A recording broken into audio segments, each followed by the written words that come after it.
everybody. Welcome to the Harley Carnes podcast, Harley on the Headlines. You know, it's just me talking about what's going on out there. A lot of things always are. I want to thank you for giving me just a little bit of your time, because time is precious, and I do get that. I also thank you whenever you like, follow, or subscribe, or do anything else that helps spread the invitation. You know how to do it better than I do, no doubt. Here's some theory. Started to say something, but some theory to think about. You know, sometimes the mind just goes in some really crazy places, but when the Big Bang happened, there was nothing. Just all of what we now see contained in the space of something the size of a softball, or maybe a basketball. They don't know. Maybe it was nothing but a point in space that's referred to as a singularity, a single thing. Everything around it was actually nothing, or maybe dark energy. Again, they don't know. Then suddenly, let there be light, and bango, an explosion so vast, it's still going on.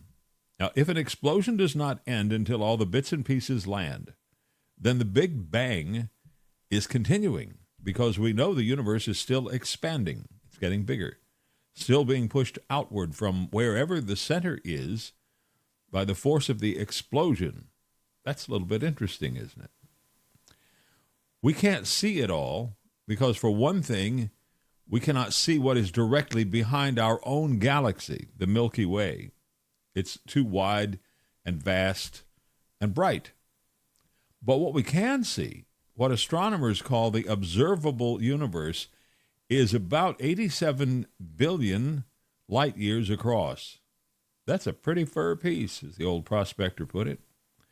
We count ourselves significant, which is purely a function of ego, and we pride ourselves in our yearning to explore and travel and expand our own horizons, as we should.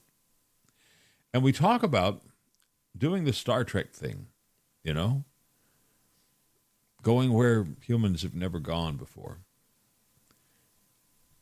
We should dream, but it's so silly sometimes. I put a pencil to a couple of numbers just a few minutes ago for the fun of it. Light travels at 186,000 miles per second. Per tick-tock. Tick-tock. Tick-tock. Tick-tock. 186,000 miles every tick-tock. Each mile being nearly 5,300 feet for all this time. 186,000 more miles, about 3/4 of the way to the moon every tick of the clock for, 13, 14 billion years. Time changes relative to Earth time. We know that. The farther and the faster we go, but that's a different story, relative time. We have traveled so far to the moon 9 times, we humans. 24 humans have made the journey. Only 12 of us have actually walked on the moon.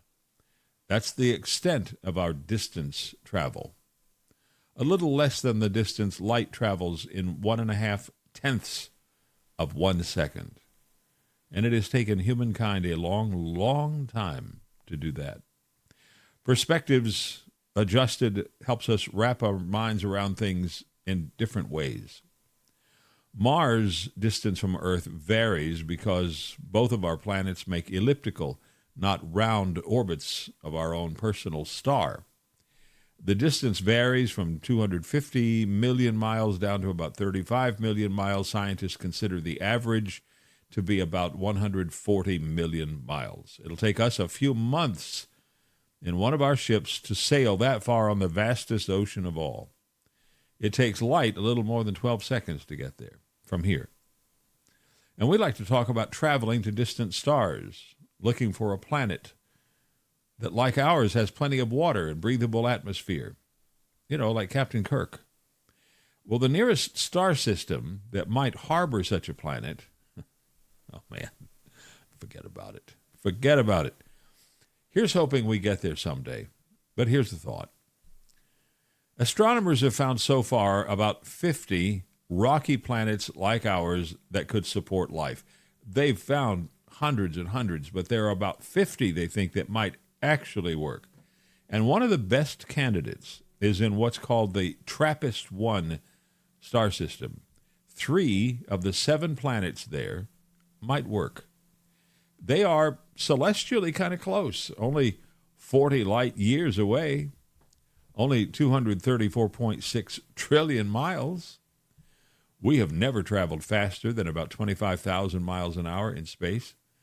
So assume we can double that. We're going to examine the dream for the fun of it.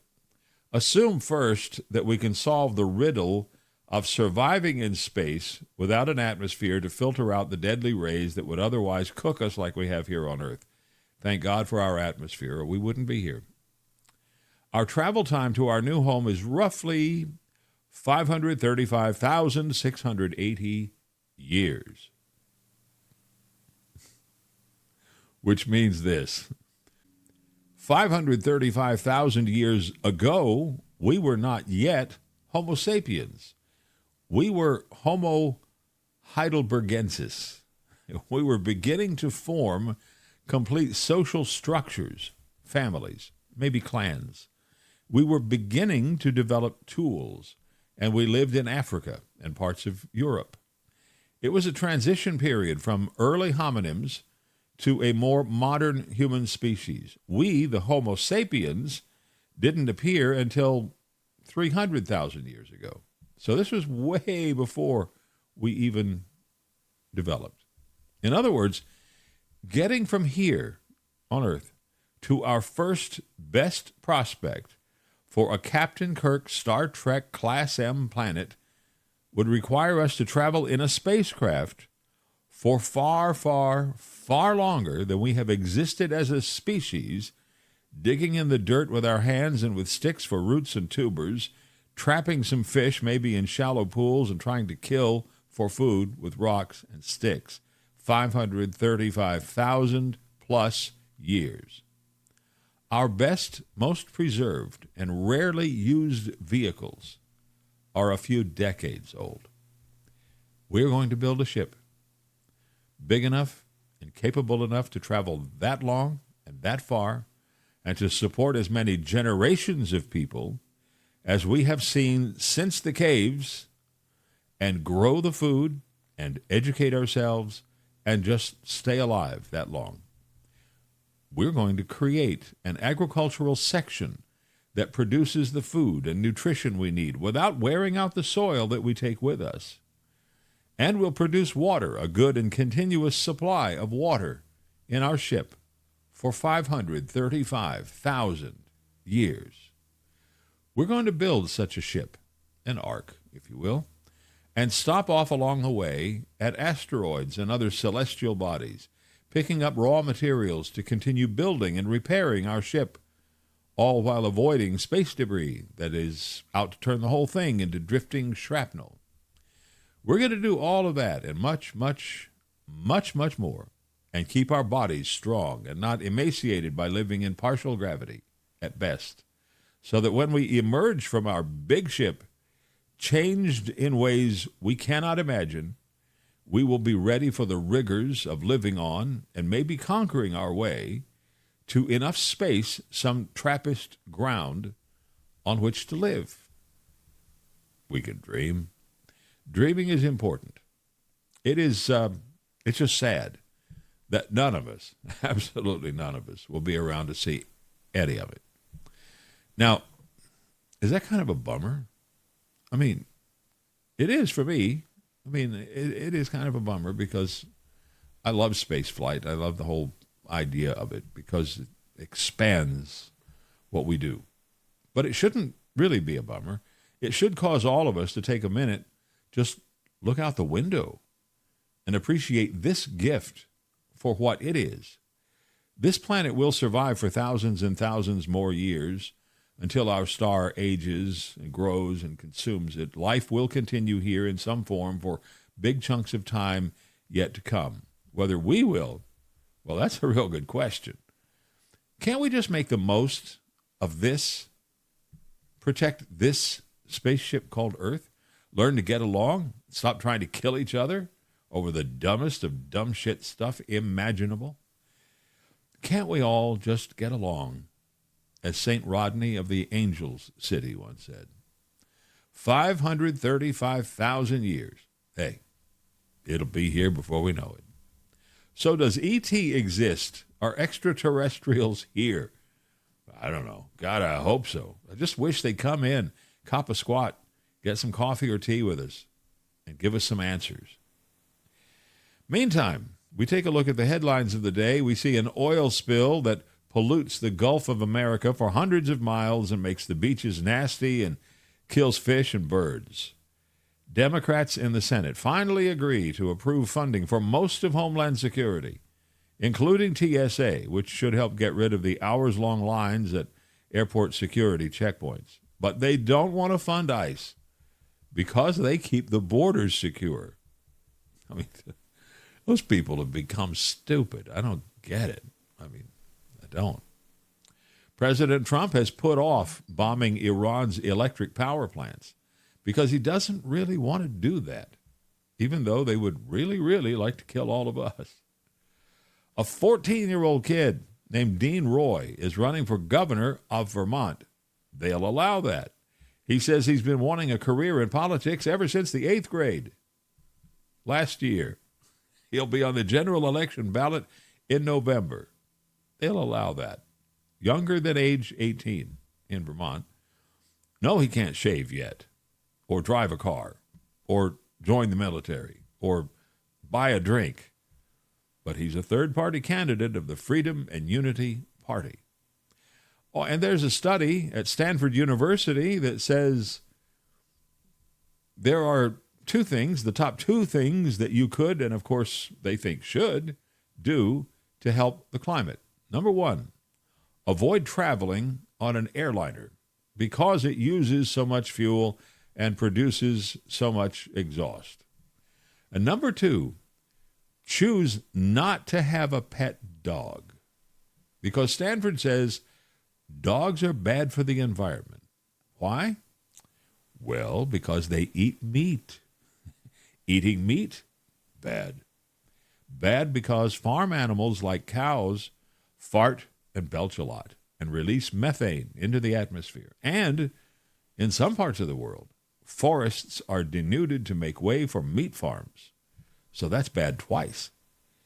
E.T., where are you when we need you? Oh, and lastly, won't be long, you'll be able to look at a new dollar and find President Trump's signature on it. That's historic because he'll be the first sitting president to sign the money. Other presidents have had to wait until they were out of office, and the mint would use a copy of the signature, and most money is signed by the Treasury Secretary and the Treasurer, not the president. Scott Bessent will still be signing it. Trump's will just be an extra signature. He'll also have his face put on some money, but it'll be a commemorative gold coin to celebrate the nation's 250th birthday, 24 carats. You can buy one if you want to. Won't be cheap. It's all legal, but it's undeniably egotistical. Thank you for joining today for Harley on the Headlines. I hope there's something worthwhile in these moments we have together, and I hope you'll put out the word and maybe some other people can join into this craziness. Like, follow, subscribe.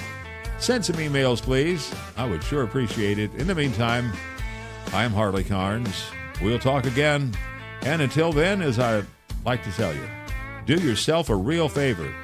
Make some good decisions in your life today. Be happy. That is a choice.